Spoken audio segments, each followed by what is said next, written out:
ဥစ္စာတွေပေါများလို့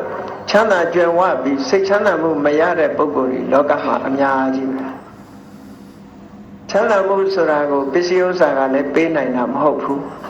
တခြားအရာတွေကလည်းပေးနိုင်တာပေးနိုင်တော့မှတခဏမျှသာလဲချမ်းသာတယ်လို့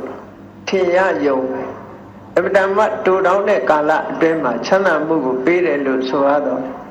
သာဝရချမ်းသာမှုကိုပေးနိုင်တာကတော့တရားအတိအတာဖြစ်တယ်ဒါကြောင့်မို့စိတ်ပျော်ရွှင်ဖို့ရအတွက်စိတ်ချမ်းသာဖို့ရအတွက်လောကလူတွေဟာဘယ်လိုပဲဆုဆောင်ဆုတောင်းတရားမသိဘူးဆိုလို့ရှိရင်စိတ်ချမ်းသာမှုရဖို့ရအမှန်တမ်းခဲရင်တယ်အများအပြားဗုဒ္ဓဘာသာဝင်သူတော်စင်တွေဟာဗုဒ္ဓမြတ်စွာဟောကြားတော်မူခဲ့တဲ့တရားဓမ္မကိုအထိုက်အလျောက်သိရှိကြသည့်အတွက်စိတ်ဆင်းရဲစရာကြုံတဲ့အခါမှာတရားနှလုံးသွင်းခြင်းဖြင့်စိတ်ဆင်းရဲမှုပယ်ဖြောက်နိုင်ကြတာဒါလက်တွေ့ပါပဲအဲ့ဒါလို့ဓမ္မအတိတရားအတိမရှိတဲ့ပုဂ္ဂိုလ်တွေဟာစိတ်ဆင်းရဲလာပြီဆိုလို့ရှိရင်ထွက်ပေါက်ရှာမရအောင်ဖြစ်တတ်တယ်